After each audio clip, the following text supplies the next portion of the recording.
সুন্দর একটা ছুটির দিনে আর আকাশ বেশ সুন্দর, হালকা রৌদ্র আছে, মেঘলাও আছে। তো চলে যাবো বাজারে, আর আজকের সম্পূর্ণ রান্না, আমাদের রান্নাঘরে কি কি হচ্ছে অবশ্যই আপনার সামনে তুলে ধরবো। তো সুন্দর ফুলটা হয়েছে, না দেখি আপনাদের পারা গেল না। দারুণ সুন্দর ফ্লাওয়ার। সকালবেলাতে এটাই তো মুখ, মানে মন প্রাণ ভরে যায়।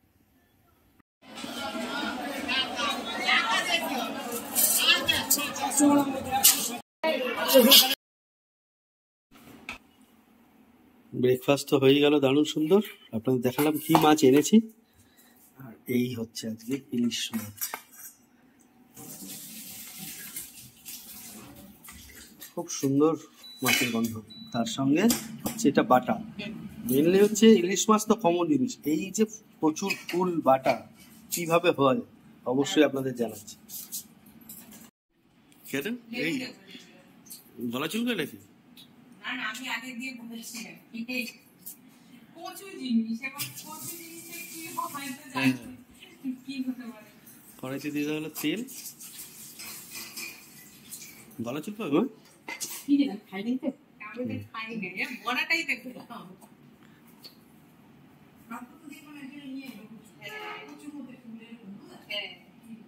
গরম হয়ে গেছে। এর মধ্যে দিয়ে দিলাম কালো জিরে, শুকনো লঙ্কা একটা, আর রসুন, আচ্ছা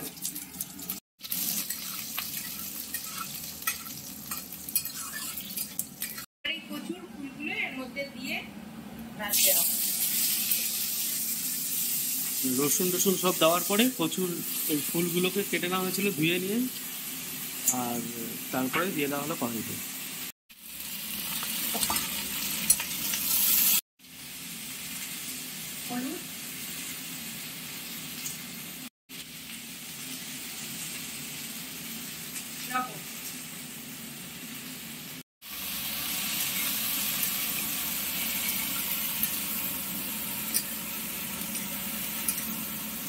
এগুলো দেখে মনে হচ্ছিল কি আমার অক্টোপাসের,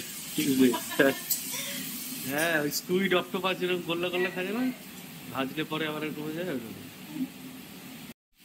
ইলিশ মাছটা এবার ধুয়ে না হবে, অন্য মাছের মতো, তাহলে নিজস্ব যে গন্ধটা এটা নষ্ট হয়ে যায়।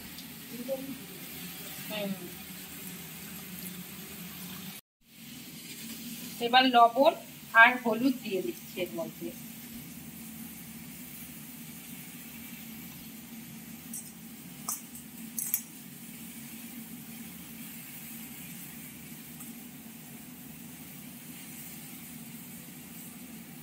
মাছের মধ্যে এরকম বেশ চক্র চক্র দাগ থাকলে মনে হয় কি মাছ ভালো হয়। তেল তেল এমনি মাছটা তেল তেল আছে তাই না? তেল তেল ধুতে গিয়ে দেখছি তেল বেরোচ্ছে একদম, মাছটা ভালো দেখলেই বোঝা যাচ্ছে।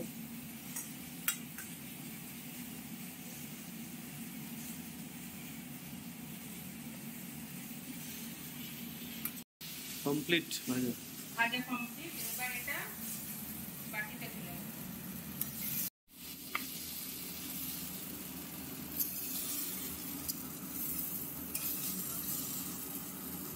এবার এই ভাজাটা শিলে বেটে নেওয়া হবে।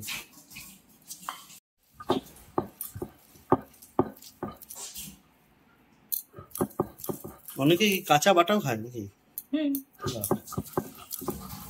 কাঁচাটা তো ভাজা হচ্ছে, ও আজকে এটা বাটা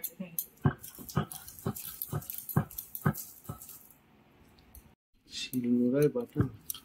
ডান্ডিগুলো ওগুলো চচ্চড়ি কি বলা চুরি করবে তার ঠিক নেই।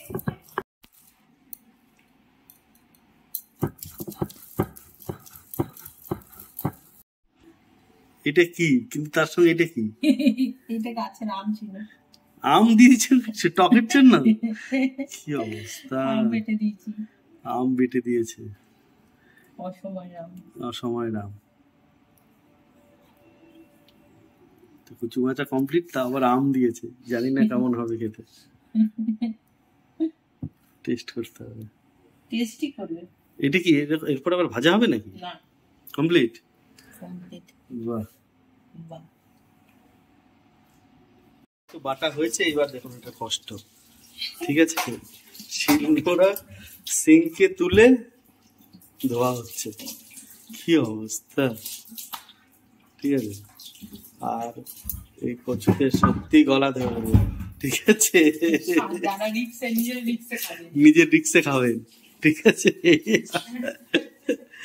ঠিক আছে, সব জায়গায় সব রকম অ্যাপ্লিকেবল নয়, তার জন্যই আমার থেকে ডিসক্লেমার। যারা ভালোবাসে হ্যাঁ। তারা সে তেঁতুল মেতুল হুম, দিয়ে হুম, হুম। খাবে। এরপরে আসছে অবশ্যই ইলিশ মাছ ভাজা, সঙ্গে ইলিশ মাছের ঝোল বেগুন দিয়ে, একদম দারুণ দেখাচ্ছি। কিছু বাটাবুটি হলো, ডিসক্লেমার আগেই যে বুঝে খাবেন। আর এবার চলে এসছে ইলিশ মাছের ব্যাপারে, তো তার জন্য সর্ষের তেল। সর্ষের তেল দিয়ে দেওয়া হচ্ছে।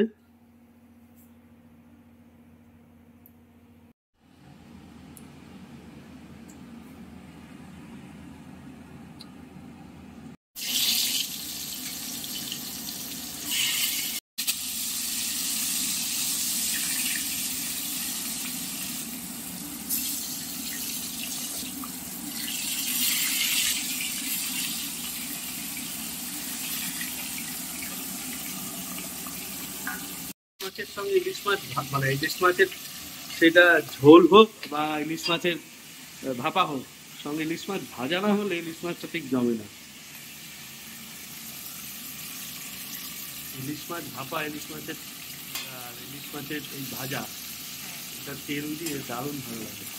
ঘি দিয়ে কিন্তু ভালো লাগে না ইলিশ মাছ ভাজা, যতই যা যেই বলি। অন্য মাছ ভাজা ভালো লাগে। হ্যাঁ, ইলিশ মাছ ভাজা এই সর্ষের তেলটাই দিয়ে ভালো লাগে। দারুণ সুন্দর করে কিন্তু ভাজা হয়ে গেছে, ওহ, দারুণ।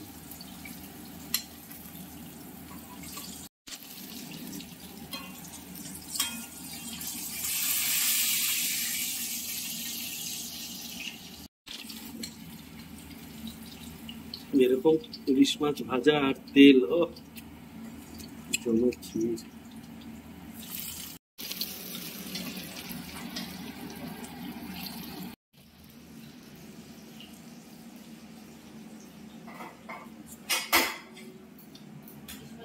বেগুনটা ভাজতে শুরু লাগবে।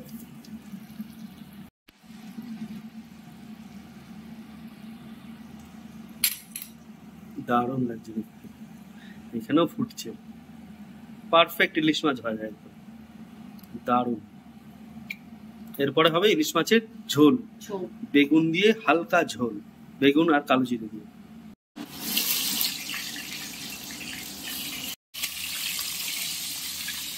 ইলিশ মাছের জন্য এবার বেগুনগুলো ভেজে নেওয়া হবে, হলুদ দিয়ে বেগুনগুলোকে ভালো করে জল দিয়ে মেখে মেখে জল দিয়ে রাখা ছিল।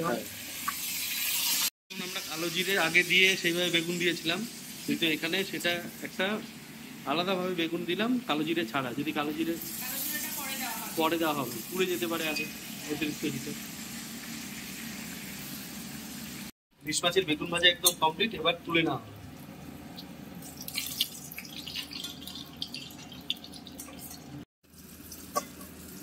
তেলেই দিয়ে দেওয়া হবে কালো জিরে,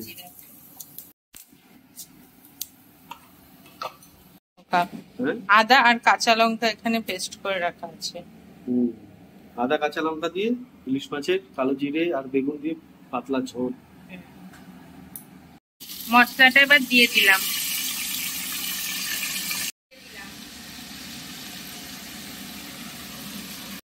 এবার এর মধ্যে লবণ দিলাম।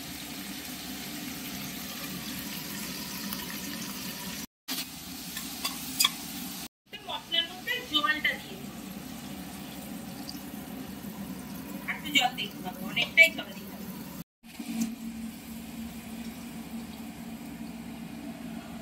লঙ্কাগুলো এর মধ্যে দিয়ে দিলাম। এরকম সবুজ কাঁচা লঙ্কা দিয়ে, এরকম সবুজ মানে লঙ্কা এক্সট্রা লাল না দিয়ে, দেখুন কত সুন্দর ঝোলের কালারটা হয়। ফুটে গেলে এটা আরো ভালো হবে, আরো ভালো হবে। একটু কিছুক্ষণের জন্য ঢেকে দিই। কিন্তু ইলিশ মাছের ঝোলটা পুরো কাঁচা ইলিশ মাছ দিয়ে বানিয়ে দেবেন। আপনারা চাইলে ইলিশ মাছ ভেজেও দিতে পারেন, কিন্তু কাঁচা ইলিশ মাছের কিন্তু স্বাদই আলাদা। খুব সুন্দর ফুটে এসছে। এবার মাছগুলোকে দিয়ে দেবো। মাছগুলো দিয়ে দিচ্ছি। এটা কিন্তু কাঁচা ইলিশ মাছ।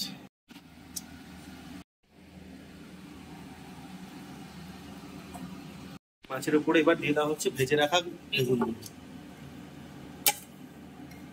বেগুনে কিন্তু লবণ দেওয়া নেই। বেগুন লবণ দেওয়া নেই?